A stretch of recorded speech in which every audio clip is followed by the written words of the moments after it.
안녕하세요. 오늘은 제 가슴속에 평생의 트라우마로 남을 뻔했던, 하지만 지금은 생각만 해도 온몸에 소름이 돋는 기막힌 사연을 하나 들려드리려고 합니다. 여러분은 질투라는 감정이 어디까지 잔인해질 수 있다고 생각하시나요? 저는 이번 일을 겪으며 인간의 열등감이 악마를 만들어낼 수 있다는 걸 뼈저리게 느꼈습니다. 저희 집은 평범한 중산층 가정입니다. 저는 남편과 결혼한 지 7년이 되었고, 세상에서 가장 소중한 5살 딸아이를 키우고 있습니다. 저희 시댁은 형제 간의 우애가 깊기로 소문난 집안이었죠. 제 남편은 장남이고 아래로 2살 터울의 남동생이 하나 있습니다. 그리고 3년 전 그 도련님이 결혼하면서 저희 집에 새로운 식구가 들어왔습니다. 바로 문제의 동서였죠. 처음 동서를 봤을 때 저는 솔직히 위축될 수밖에 없었습니다. 동서는 이름만 대면 다 아는 유명 로펌의 변호사였고 집안 또한 대단한 재력가 집안이었거든요. 모델 뺨치는 외모에 우아한 말투까지 그야말로 모든 것을 다 가진 여자였습니다. 반면 저는 그저 평범한 중소기업 대리 출신 전업주부였기에 동서에게 질투를 느끼는 것조차 사치라고 생각했습니다. 하지만 그 완벽한 가면 뒤에 숨겨진 추악한 민낯을 보는 데는 그리 오랜 시간이 걸리지 않았습니다. 동서는 처음부터 저에게 아주 살갑게 굴었습니다. 명절마다 저에게 고가의 명품 화장품을 선물하고 형님은 성격이 너무 좋으셔서 부러워요 라며 늘 저를 치켜 세웠죠. 하지만 이상하게도 동서와 대화를 나누고 나면 마음 한구석이 늘 찝찝했습니다. 특히 제 아이 서연이에 대한 이야기를 할 때면 동서의 눈빛은 찰나의 순간 차갑게 변하곤 했습니다. 어머, 서연이가 할머니 사랑을 독차지하네요. 우리 어머님이 원래 이렇게 손주한테 지극정성이셨나? 형님은 애 하나 잘 키워서 시댁에서 대접받으시니 참 좋으시겠어요. 동서의 이런 말들은 칭찬인 듯 하면서도 묘하게 저를 아이 하나로 버티는 무능한 여자로 몰아쓰는 느낌이었습니다. 동서 부부는 맞벌이에 워낙 바쁘다 보니 아직 아이가 없었습니다. 저는 그저 동서가 아이가 갖고 싶어서 부러워하는구나 정도로만 생각했습니다. 하지만 그건 동서의 깊은 열등감이 만들어낸 괴물의 전조 증상이었습니다. 사건의 조짐은 온 가족이 함께 갔던 아울렛 쇼핑몰에서 처음 나타났습니다. 그날은 시어머니 생신 선물을 사기 위해 모두가 모였던 날이었죠. 북적이는 사람들 사이에서 제가 계산을 하느라 잠시 서연이의 손을 놓은 순간이었습니다. 악, 여마! 서연이의 자지러지는 비명에 고개를 돌려보니 에스컬레이터 근처에서 서연이가 바닥에 고꾸라져 울고 있었습니다. 그 옆에는 당황한 표정의 동서가 서 있었죠. 동서는 사색이 된 얼굴로 서연이를 일으키며 말했습니다. 어머, 형님, 죄송해요. 제가 서연이 손을 잡고 있었는데 갑자기 뒤에서 사람이 밀치는 바람에 놓치고 말았어요. 서연아, 괜찮니? 숙모가 미안해. 서연이는 무릎이 닦아져서 피가 철철 나고 있었습니다. 저는 너무 놀라 아이를 달래느라 정신이 없었죠. 하지만 그때 제 옆에서 유모차를 끌던 다른 아기 엄마가 제 귀에 속삭이더군요. 저기요, 아까 저 여자분이 애 손을 놓은 게 아니라 살짝 민 것처럼 보였는데 제가 잘못 본 거겠죠? 그 말을 듣는 순간 심장이 덜컥 내려앉았습니다. 하지만 증거도 없었고 평소 너무나 완벽했던 동서가 그럴 리 없다고 제 스스로를 다독였습니다. 그게 제 인생 최대의 실수였습니다. 두 번째 사건은 시댁에서의 저녁 식사 자리였습니다. 제 딸 서연이는 땅콩 알레르기가 아주 심합니다. 조금만 먹어도 목이 부어오르고 호흡 곤란이 오기 때문에 온 가족이 철저히 조심하는 부분이었죠. 그런데 그날 동서가 서연이에게 직접 만든 쿠키라며 예쁜 상자를 건네주었습니다. 서연아, 숙모가 서연이 주려고 유기농 재료로만 만든 거야. 한번 먹어봐. 의심 없이 쿠키를 집어들려던 서연이를 제가 황급히 막았습니다. 동서, 혹시 여기에 땅콩이나 견과류 들어갔어? 서연이 알레르기 있잖아. 제 질문에 동서는 아주 해맑게 웃으며 답했습니다. 에이 형님, 제가 그것도 모르겠어요. 이건 100% 쌀가루랑 초코로만 만든 거예요. 걱정 마세요. 하지만 이상하게 직감이 좋지 않았습니다. 저는 쿠키를 반으로 갈라 냄새를 맡아보았습니다. 미세하게 고소한 향이 났죠. 제가 직접 한 입 먹어본 순간 저는 경악했습니다. 쿠키 안에는 아주 잘게 다진 땅콩 분태가 가득 들어 있었습니다. 동서, 이거 땅콩이잖아. 땅콩 들어있는데 왜 없다고 거짓말해? 제가 소리를 지르자 동서는 눈을 동그랗게 뜨며 연기를 시작했습니다.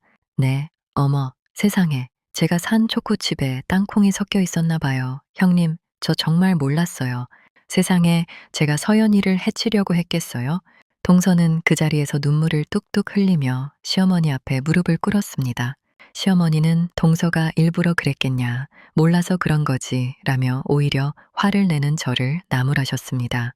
동서의 그 악어의 눈물 뒤에 가려진 서늘한 미소를 본 건 오직 저뿐이었습니다. 그날 이후로 서연이는 동서만 보면 제 뒤로 숨거나 울음을 터뜨리기 시작했습니다. 평소 사람을 잘 따르던 아이가 유독 숙모만 피하는 모습에 저는 확신이 생겼습니다. 어느 날 밤, 서연이를 재우는데 아이가 제 목을 꼭 끌어안으며 속삭이더군요. 엄마, 숙모가 나한테 나쁜 말 했어. 엄마 없을 때 귀에다가 뭐라고 하셨는데? 서연아, 엄마한테 다 말해줘. 숙모가 나보고 너만 없으면 우리 시어머니가 나를 더 사랑해 줄 텐데라고 했어. 그리고 내 팔을 세게 꼬집었어. 아이가 내민 가녀린 팔뚝에는 희미하게 멍자국이 남아 있었습니다. 피가 거꾸로 솟는 기분이었습니다. 명문대 출신 변호사, 남들이 부러워하는 완벽한 커리어 우먼인 그녀가 고작 5살짜리 아이를 시어머니의 사랑을 독차지한다는 이유로 질투하고 학대하고 있었던 겁니다. 하지만 심증뿐인 상황에서 제가 날뛰어봤자 저만 질투심한 형님으로 몰릴 게 뻔했습니다. 저는 결심했습니다. 제 눈으로 직접 증거를 잡기로요. 결국 기회는 시댁가족 여행에서 찾아왔습니다. 공기 좋은 교회에 펜션을 빌려온 가족이 모였죠. 펜션 뒤편에는 작은 계곡이 흐르고 있었습니다. 저는 미리 거실 구석과 아이의 옷에 초소형 녹음기를 숨겨두었습니다. 그리고 저는 일부러 잠시 마트에 다녀오겠다며 자리를 비웠습니다.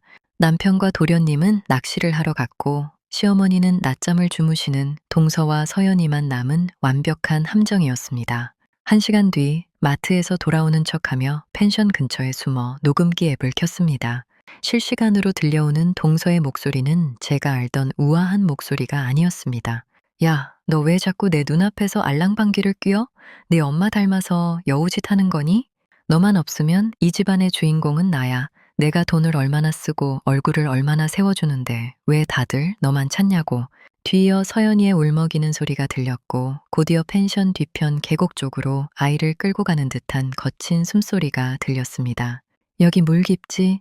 너 여기 빠지면 네 엄마가 참 좋아하겠다. 그치? 아무도 안 볼 때 살짝 밀어줄게. 넌 그냥 사고로 죽는 거야. 저는 미친 듯이 계곡 쪽으로 달려갔습니다. 현장에 도착했을 때 동서는 겁에 질린 서연이의 등 뒤에서 손을 뻗어 물가로 밀치기 직전이었습니다. 야, 너 지금 뭐 하는 거야? 제 고함에 동서는 소스라치게 놀라며 손을 뗐습니다. 그리고 순식간에 다시 인자한 숙모의 얼굴로 돌아오더군요. 어머, 형님, 깜짝이야. 서연이가 물고기 보고 싶다고 해서 제가 잡아주고 있었어요. 왜 그렇게 무섭게 소리를 지르세요? 저는 아무 말 없이 휴대폰을 꺼내 방금 녹음된 내용을 최대 볼륨으로 재생했습니다. 계곡물 소리 사이로 선명하게 울려 퍼지는 동서의 저주 섞인 목소리. 네 엄만 없으면 주인공은 나야. 아무도 안 볼 때 살짝 밀어줄게. 그 소리가 들리는 순간 동서의 얼굴은 하얗게 질리다 못해 푸르스름하게 변했습니다. 때마침 낚시에서 돌아오던 남편과 도련님, 그리고 잠에서 깨어나온 시어머니까지 그 자리에 얼어붙었습니다. 동서, 당신 변호사지. 사람 죽이려던 증거가 이렇게 생생한데 법적으로 어떻게 되는지 본인이 더 잘 알겠네.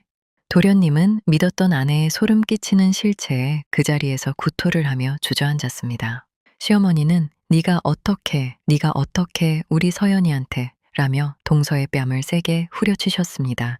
동서는 처음엔 무릎을 꿇고 제가 스트레스 때문에 잠시 미쳤었나 봐요. 형님, 제발 살려주세요. 라며 빌었습니다. 하지만 제가 경찰에 이 녹음 파일 넘길 거니까 변호사 선임이나 해 라고 단호하게 말하자 동서는 갑자기 미친 듯이 웃으며 본색을 드러냈습니다. 그래, 내가 그랬어. 당신 같은 무식한 여자가 애 하나 잘 낳았다고 시댁에서 상석 차지하는 거 꼴 보기 싫어서 죽여버리고 싶었다고. 내가 고시 공부할 때 당신은 집에서 놀고 먹었잖아. 근데 왜 다들 당신만 예뻐해? 왜? 결국 동서는 그날로 시댁에서 영구 제명되었습니다. 도련님은 바로 이혼 소송을 제기했고 동서는 살인 예비 및 아동 학대 혐의로 기소되어 법조계에서도 매장당했습니다. 본인이 그토록 자랑스러워하던 변호사 자격증도 위태로워졌고 친정 집안에서도 파문당해 그 화려했던 삶은 한순간에 무너져 내렸습니다. 여러분, 제 이야기가 무서우셨나요? 저도 가끔 밤마다 서연이를 꼭 안고 생각합니다. 만약 제가 그날 녹음기를 설치하지 않았더라면, 만약 제가 그 아이 엄마의 말을 무시했더라면 어떻게 됐을까 하고요. 질투라는 감정은 누구나 가질 수 있습니다. 하지만 그 질투가 스스로를 성장시키는 동력이 아니라 타인을 해치려는 독이 되는 순간, 그 사람은 이미 인간이기를 포기한 괴물이 되는 겁니다. 동서는 모든 것을 가졌지만 정작 가장 중요한 자신을 사랑하는 마음이 없었기에 그토록 비참하게 추락한 것이겠죠. 지금 저희 서연이는 심리 치료를 받으며 다시 예전의 밝은 웃음을 되찾아가고 있습니다. 그리고 저희 집은 다시 평화를 찾았죠. 혹시 여러분 주변에도 지나치게 완벽해 보이면서 묘하게 서늘한 기운을 내뿜는 사람이 있나요? 그 사람의 눈빛이 당신의 가장 소중한 곳을 향하고 있다면 부디 경계를 늦추지 마시길 바랍니다. 오늘 제 긴 이야기를 들어주셔서 감사합니다. 여러분의 가정에는 오직 진실한 사랑과 믿음만이 가득하시길 진심으로 기원하겠습니다. 여러분도 혹시 주변에 질투심에 눈이 멀어 판단력을 잃은 사람을 본 적 있나요? 댓글로 남겨주시면 함께 고민하고 나누겠습니다. 여러분의 앞날에 늘 평화와 행복만 가득하시길 바랍니다. 오늘도 함께 해주셔서 감사합니다.